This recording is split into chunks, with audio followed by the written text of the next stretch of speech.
Have you ever found yourself fuming just because someone interrupted you, gave you a condescending look, or said something careless that stuck with you all day? It happens more often than we'd like to admit. You try to stay calm, but inside, something clenches. You replay the moment over and over, wishing you'd said something or nothing at all. You're not alone. But what if I told you there's a better way to respond? One that brings strength, clarity, and peace. In this video, we'll explore 7 Stoic strategies to help you stop being disturbed by others, so you can protect your dignity, control your emotions, and walk through life with calm, quiet power. Why do we let others get under our skin so easily? Because we haven't yet learned to master the only thing that truly belongs to us, our inner world. As Epictetus said, no one can harm you unless you allow it. Let's begin. Number 1. Embrace willingness in life. Don't seek for everything to happen as you wish it would, but rather wish that everything happens as it actually will. Then your life will flow well. Epictetus. There is a quiet power in this quote, one that, if understood correctly, can change the way we live. At first glance, it may sound like resignation, but it's not about giving up. It's about letting go of the illusion of control. What does this really mean? Epictetus isn't saying just accept everything blindly. He's challenging us to transform our mindset. When he says, wish that everything happens as it actually will, he invites us to align our expectations with reality, not with fantasy. He's teaching us the art of inner cooperation with life as it is, not life as we demand it to be. This idea is a cornerstone of Stoic philosophy, amor fati, the love of fate, not just putting up with reality, but welcoming it. Every delay, every inconvenience, every insult even, is a chance to train the soul, not torment it. Let's bring this down from philosophy to reality. Imagine you're at the airport, flight delayed for 4 hours. You're frustrated, you have a schedule, a plan. The voice in your head keeps saying, this shouldn't be happening. That resistance is what builds stress, not the delay itself. Now, picture a man sitting across from you. Same delay, but instead of pacing, he opens his notebook. He journals, he reads, he smiles when his coffee arrives. What's the difference? He's accepted reality. He's embraced willingness. He doesn't enjoy the delay, but he chooses to use it. That's what Epictetus meant. And now I turn to you. Have you ever been caught in a moment where your irritation didn't solve the situation, but only made it worse? Do you remember a time where resisting reality made you miserable, but letting go gave you peace? This teaching is not distant. It's for you, right now, in your everyday life. Maybe it's your work environment, a coworker who doesn't pull their weight. Maybe it's a family situation. You're constantly giving, but rarely receiving. Or maybe it's something simpler. Your daily routine is disrupted, your plans fall through, and the only thing you can feel is frustration. Here's where this ancient wisdom becomes urgent. Ask yourself, what if I didn't fight this? What if I welcomed it as a test of my discipline and a chance to train my soul? Because that's what Stoicism offers, not fantasy, but the strength to face reality willingly. Let's sum up the core message here. Resistance leads to suffering. Willingness leads to peace. By aligning yourself with the flow of life, you gain more than calm, you gain freedom. Epictetus wasn't trying to sound poetic. He was giving you a tool, one that turns annoyance into awareness and frustration into focus. That's the quiet power of Stoicism. Now, how do we practice this? First, start noticing resistance. Every time you catch yourself thinking, this shouldn't be happening, pause. Say to yourself, this is happening. What can I do with it? Second, turn every disruption into a moment of purpose. Waiting in line? Breathe, reflect, plan your next move. Stuck in traffic? Call someone you've been meaning to check in with. Delayed plans? Journal your thoughts. Use what life gives you. Don't let irritation choose for you, you choose. Long term, here's a deeper shift. Define your life by your vision, not your mood. When you know what kind of person you want to be, calm, composed, powerful, then everything becomes fuel for becoming that person. You no longer ask, why is this happening to me? You ask, how can I grow from this? This mindset takes practice, but every small act of willingness trains the soul to endure more, react less, and live better. Let's circle back to the quote we began with. Don't seek for everything to happen as you wish it would, but rather wish that everything happens as it actually will. Let that settle into your mind. This isn't the end of your journey. This is where real self-mastery begins. Because once you learn to welcome what you used to resist, you become unstoppable. Number 2. Stop judging others. You're standing in line at a coffee shop, finally next to order, when someone cuts right in front of you, pretending not to see you. Your heart races. You feel heat rising to your face. Did they just ignore me? Are they seriously doing this right now? Your mind instantly paints a story. They're rude, entitled, probably like this to everyone. Sound familiar? Most of us have been there, and for many, the instinctive reaction is sharp and immediate. We raise our voice, throw a glare, or say something cutting to make sure we're not overlooked. But here's the problem. That reaction rarely makes things better. In fact, it often makes things worse. The person either gets defensive, escalates the situation, or, worse, acts like they've won. Meanwhile, we walk away still irritated, our peace shattered, and perhaps even embarrassed by how we reacted. Why does this happen? Because we've let our judgment take over. We've assumed the worst. And in doing so, we've handed our emotional control to someone who probably didn't deserve it in the first place. This is where Stoicism enters. Not as passive indifference, but as intentional discipline. Epictetus once said, "When someone does you wrong, immediately consider what notion of good or evil they had in doing it. Once you know that, you'll feel compassion, not rage." The Stoic doesn't react first, they reflect first. They pause and think, what could be going on here? That pause creates space, and in that space, you regain control. Let's imagine a different reaction to the coffee shop moment. You see the person cut in line, you feel that same flush of emotion, but instead of acting on it, you take a breath. You tell yourself, maybe they're in a rush for something serious. Maybe they didn't see me. Either way, I won't let this moment decide the kind of person I am. You maintain your place in line, say nothing, and let it pass. That may sound like weakness, but it's not. It's strength without the need for display. Let me share a story. At a company I once consulted for, a young woman named Laura was constantly being undermined by a colleague in meetings. He'd interrupt her, repeat her ideas as if they were his own, and even make condescending jokes. Others noticed, but no one spoke up. One day, during a team presentation, he cut her off again. But instead of responding with sarcasm or frustration, Laura calmly said, "I'd like to finish that thought if you don't mind. It's important to me that we hear one another fully." She didn't raise her voice. She didn't get emotional. She simply held the room with grace and finished her point. The room was silent.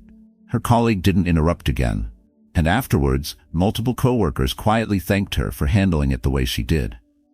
What changed? Not just the dynamic, but the respect. She didn't lose composure, she earned quiet authority. That's the Stoic response in action. Clear, calm, and principled. You don't need to be loud to be respected. You just need to be centered. When you stop judging others instantly, you give them and yourself space. You resist the urge to label. You free your mind from being hijacked by assumptions. This aligns with a core Stoic principle. You always have the option of having no opinion. Marcus Aurelius. Why rush to judge when not judging is an option? Why assign meaning to someone's actions when you don't know the whole story? Silence, especially internal silence, is a superpower. So what can you do, starting today? First, practice the pause. When something annoys you or someone behaves badly, count to 5 before reacting. Use those seconds to breathe and challenge your assumptions. Second, ask better questions internally. Instead of, what's wrong with them? Try, what might they be going through? Or, what part of this can I let go of? Third, journal 1 judgment a day. At night, reflect. What did I assume about someone today that may not be true? This builds awareness, and awareness leads to emotional control. Long-term, work toward developing a non-reactive mindset. Choose curiosity over condemnation. Train yourself to observe, not absorb. Because when you judge less, you suffer less. And when you control your judgment, you control your peace. To end, let's return to that moment in the coffee shop. You could have judged, you could have lashed out, but instead you stepped back. You chose understanding over ego. And in that small decision, you protected something sacred, yourself. That's the power of Stoicism, not in words, but in choices. Let's continue. Number 3, let go of control. You don't need to control everything. In fact, trying to do so is the fastest way to lose control of yourself. That's the quiet warning Stoicism gives us, not to scare us, but to liberate us. Because the truth is, much of our anger, anxiety, and frustration comes from trying to control things that were never ours to command. Let's look at something simple. You're organizing a small team meeting at work. You've set the agenda, double-checked the time, and even arrived early to set up. But 10 minutes in, someone's late. Another person interrupts constantly. The last one is scrolling on their phone. You feel that familiar rise of irritation. Why can't they just respect the effort I put in? You start to take it personally. You try to assert control, tighten your tone, dominate the conversation, but the more you try to fix it, the worse it gets. And then you leave the room not just tired, but defeated. Why? Because you tried to control what you couldn't, other people's behavior. And in doing so, you lost grip on the only thing that was yours, your response. This is what Epictetus meant when he wrote, "Some things are up to us, and some are not." It's one of the most important lines in all of Stoic philosophy. It's not just a statement, it's a map, a way to navigate life with clarity. Here's the danger. When we act as though things outside our control are within it, we set ourselves up for constant conflict, with others and with reality. Now contrast that meeting with another version. Same situation, latecomer, interrupter, phone scroller. But this time, instead of tightening your grip, you take a breath. You refocus on your message, not their reactions. You stay calm, make your point, and when someone speaks over you, you pause and gently continue when they stop. At the end, they notice your composure, not your frustration. You walk out feeling light, in control, respected, not because you demanded it, but because you embodied it. This is the Stoic way. Not controlling people, but controlling how much they control you. Let me give you a simple real-life example. There are two fathers at a youth soccer game. A bad call is made by the referee. One father jumps to his feet, shouting. His kid looks away, embarrassed. The moment spirals. The other father sees the same call. He clenches his jaw, but then stays seated. He says nothing. His son looks at him, nods, and focuses back on the game. Both experience the same situation. One tried to control what he couldn't and lost control of himself. The other let go and remained anchored. It's these quiet, almost invisible moments that reveal the depth of our character. Self-control doesn't shout, it shows. Marcus Aurelius said, "You have power over your mind, not outside events." Realize this, and you will find strength. It's not about becoming passive, it's about becoming principled, about knowing where your energy belongs and where it doesn't. So what can you do to practice this? First, carry a mental checklist. When something triggers you, ask, is this within my control? If the answer is no, drop it. If yes, act with intention, not emotion. Second, practice the pause. When you feel the urge to react, pause for 5 seconds. That space is where your freedom lives. Reacting is reflex. Responding is mastery. Third, keep a control journal. Each evening, write down one thing that upset you. Then ask, did I try to control what I couldn't? This habit sharpens your awareness and retrains your instinct. Long-term, cultivate what the Stoics called apatheia. Not apathy, but clarity of mind. It's the state of being untouched by what does not belong to you. You will still care. You will still act. But you'll no longer suffer from gripping too tightly what was never yours to hold. Let me leave you with this thought. When you let go of control, you don't lose power. You reclaim it. You reclaim your time, your focus, your peace. And those are the only kinds of power worth having. So the next time life tries to pull you into a storm, don't grab the wheel. Anchor yourself instead, because the calmest one in the room is always the one in control. Number 4, embrace imperfection. You've been waiting in line at the grocery store for 10 minutes. It's finally your turn, only for the cashier to stop scanning and say, "Sorry, I'm closing this register." You stare in disbelief as they gesture to the next line already packed. The frustration hits instantly. Seriously, after all that waiting? This moment, small as it may be, triggers something deeper. A sense of unfairness, of being disregarded. And suddenly, it's not just about the line, it's about every little imperfection in your day piling up at once. Your first instinct? To react. With a heavy sigh, a sharp comment, maybe even walking away in anger. And while that might feel justified, it rarely helps. It doesn't make the line shorter, It doesn't change the policy, it only drains you. It gives more energy to something you can't control. Here's the truth. Most of our daily frustrations aren't from major disasters. They come from expecting perfection, from people, from systems, from the world. And when things fall short, we take it personally. But the Stoics saw things differently. Epictetus said, "It is not events themselves that disturb us, but our judgments about them." The world isn't supposed to be flawless. It never was, and never will be. So instead of being disturbed by every imperfection, what if we accepted them as part of life's design? What if, instead of reacting, we responded with grace? Imagine this. Same grocery line, same sudden closure. But instead of reacting, you smile politely and move to the next line. On the way, you help an elderly person with their cart, or strike up a short, kind conversation with someone else who's also frustrated. You've turned an annoyance into an act of presence. That's Stoicism in practice. It's not about suppressing emotions, it's about elevating your response. Let me share a real story. There was a young teacher named Michael who worked at a crowded urban school. One day, after staying late to prepare his classroom, he returned the next morning to find it rearranged. The janitorial crew had mistakenly used his room for storage and left things in disarray. At first, he was furious. How could they be so careless? He wanted to storm down to the offices and complain. But instead, he paused. He remembered a line from Marcus Aurelius. "You must build up your life action by action, and be content if each one achieves its goal as far as possible, and no one can keep you from this." So he took a breath, rearranged the room, and during lunch, he casually spoke to the janitor, not with blame, but curiosity. Turned out the crew had been short-staffed, working double shifts, trying to keep things together during a COVID outbreak. That conversation led to mutual respect and a willingness to help each other out. Michael's reaction didn't just save his morning, it built a relationship. That's the power of embracing imperfection. It makes you less reactive, more understanding, and ultimately, more free. Because when you accept that mistakes happen, you stop being surprised by them. You stop letting them own your mood. You stop demanding perfection from an imperfect world. Seneca once wrote, "You must live for others if you would live for yourself." And to live with others, to live in society, you must allow space for their flaws, just as you hope they'll allow space for yours. So how can you practice this mindset?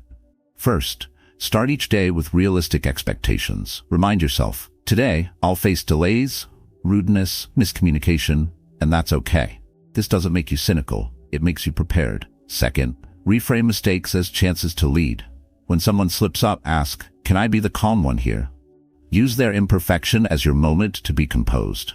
Third, journal your triggers. At night, reflect. What imperfection upset me today? Did my reaction improve the situation or drain me? And long-term, practice radical patience. Not the kind that tolerates silently, but the kind that actively chooses compassion over control. Because people are going to disappoint you. Systems will fail you. Life will constantly fall short of your script. But your reaction? That's your masterpiece. So here's the lesson. Imperfection isn't the problem. Your resistance to it is. And once you learn to let go, you'll see how much peace there is in simply flowing with life as it is. If this message resonates with you, subscribe to stay anchored. Together we build not just knowledge, but character. Ready for what comes next? Let's go even deeper. Into the heart of emotional mastery. Number 5. Take responsibility for your feelings. It was just one of those mornings. Anna was already running late for work. Her phone had died overnight. The bus arrived 5 minutes early, and when she finally got to the office, someone had taken her usual parking spot. As she rushed into the building, her manager passed by and said, "Try to be on time next time, okay?" With a half smile that felt more like a jab than a joke. That was it. Her chest tightened, her thoughts spiraled. He thinks I'm careless. No one sees how hard I'm trying. She spent the entire morning distracted and irritated. One small comment had hijacked her entire day. We've all had days like Anna's, where one sentence, one moment throws us off course. And often, we blame the world for it. But what if the real power wasn't in changing the world, but in how we carry ourselves through it? This is where Stoicism changes everything. Anna, later that day, sat down with a cup of coffee and remembered a quote she had written in her journal weeks ago. If you are distressed by anything external, the pain is not due to the thing itself, but to your estimate of it, and this you have the power to revoke at any moment. Marcus Aurelius. She read it again, slowly, and suddenly it clicked. Her manager's comment wasn't the real problem. Her interpretation of it was. She had assigned it weight. She had chosen to make it personal. But if she could choose to assign it meaning, couldn't she also choose to let it go? She took a breath, and instead of replaying the moment, she asked, "What can I actually control here?"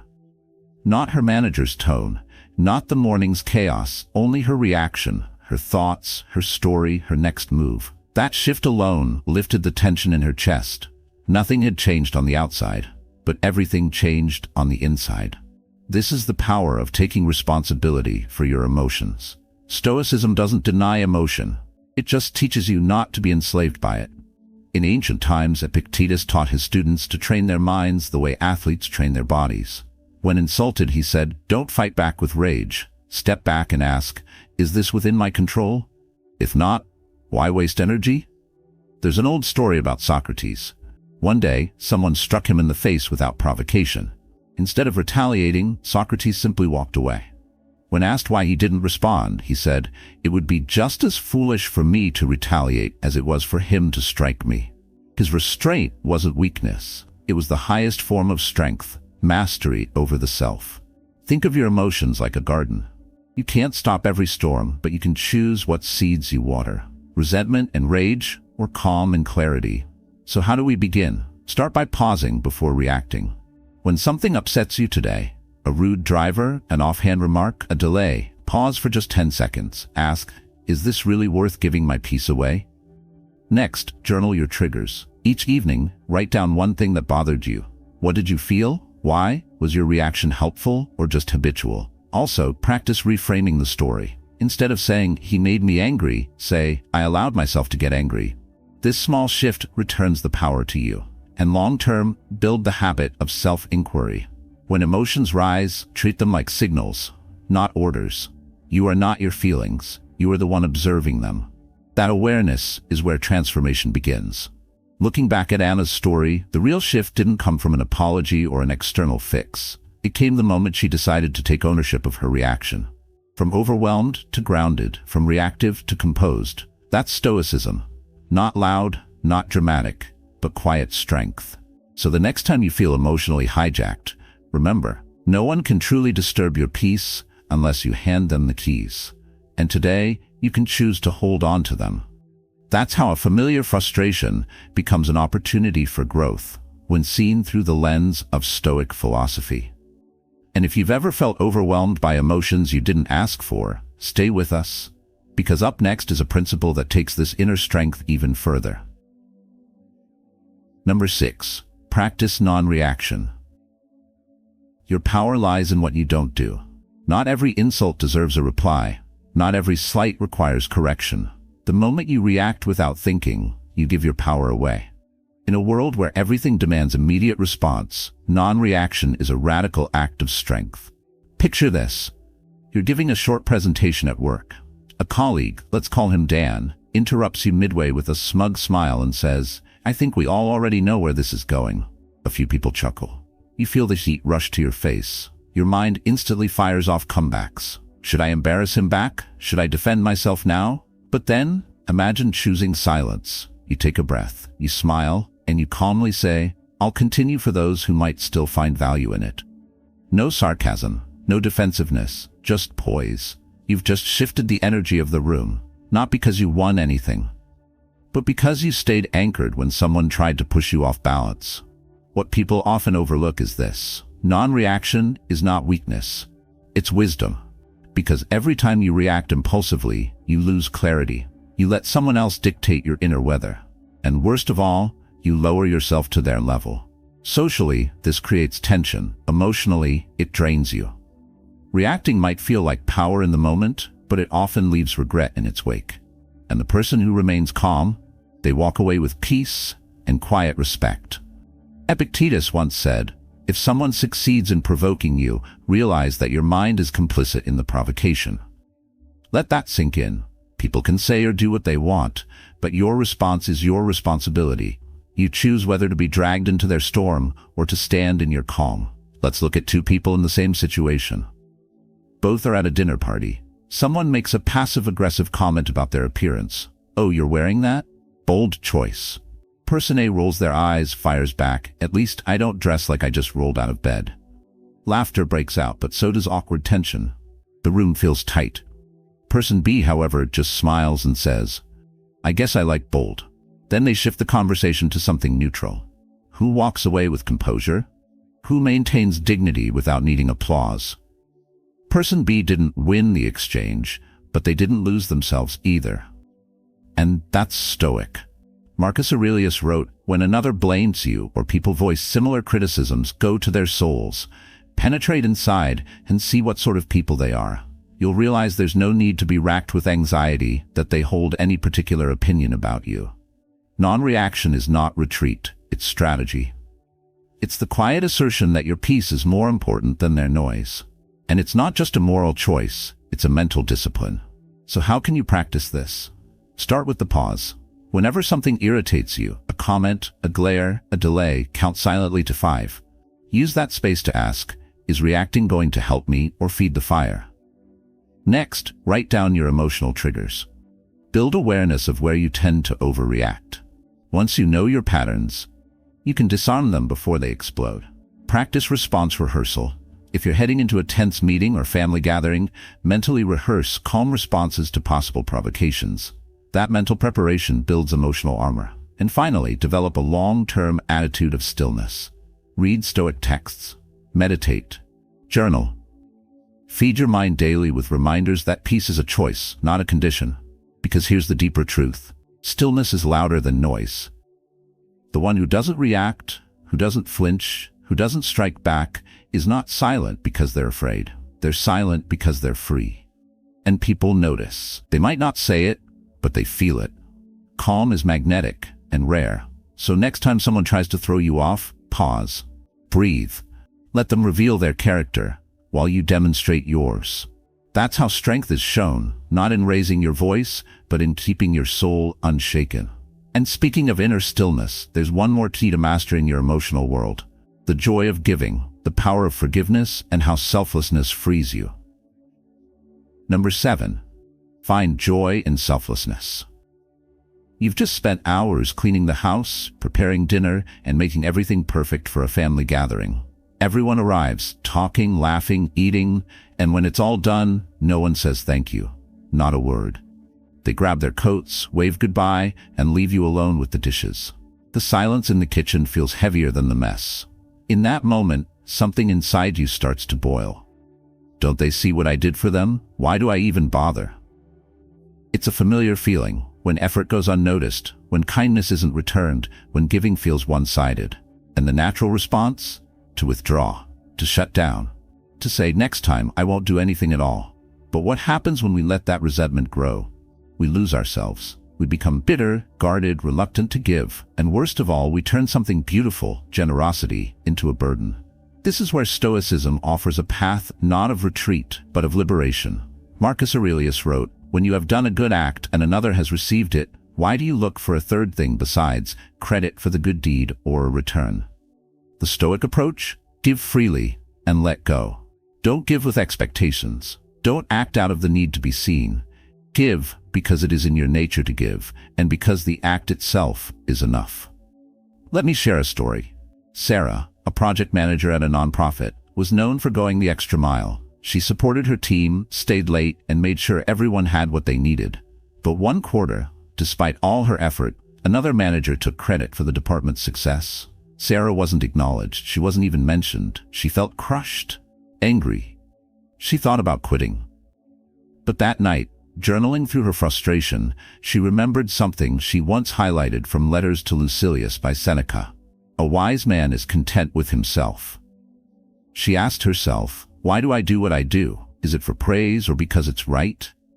That shift changed her. She returned to work the next day with the same dedication, only this time not for recognition, but for integrity. Ironically, over time, her quiet consistency became impossible to ignore. Respect came, not because she demanded it, but because she embodied it. Selflessness doesn't mean being naive. It means being centered enough not to be shaken when others don't respond the way you hoped. It means being generous without becoming dependent on appreciation. When practiced sincerely, it transforms you. You become less reactive, more peaceful, and surprisingly, more powerful. Because nothing makes a person more admirable than silent strength. You don't need to raise your voice, display your sacrifice, or explain your worth. When you give with grace, you speak a language that only the self-aware can hear. This reflects one of the deepest Stoic principles. Live according to your values, not the reactions of others. Here are a few practical ways to live this out. Today, do one kind act without telling anyone. Help someone. Write a note. Clean something. Expect nothing in return. Feel the freedom in doing good for its own sake. Then, journal about a recent act where you felt unappreciated. Ask, did I do this because it was right, or because I wanted something back? This builds awareness and slowly frees you from emotional dependency. And long-term, build your identity on internal virtues. Don't be the person who helps only if they're thanked. Be the person who helps because they can't imagine being any other way. So let's return to that kitchen, filled with silence and dirty plates. You could choose bitterness, or you could smile to yourself, pour a cup of tea, and know, deep down, that doing good isn't about being seen. It's about being true to who you are. Because in the end, the most powerful joy doesn't come from applause. It comes from knowing that you did the right thing and asked for nothing in return. That's how giving becomes a form of freedom. That's how selflessness becomes strength. And when practiced consistently, this kind of quiet integrity becomes the foundation of a life no one, not even the harshest critic, can shake. So as we close this journey through the Stoic response to frustration, ask yourself, what would my life look like if I stopped needing anything in return? Now I'd love to hear from you. Which part of today's video spoke to you the most? Have you faced a moment recently where you struggled to stay calm, or maybe surprised yourself by responding with strength? Share your experience in the comments.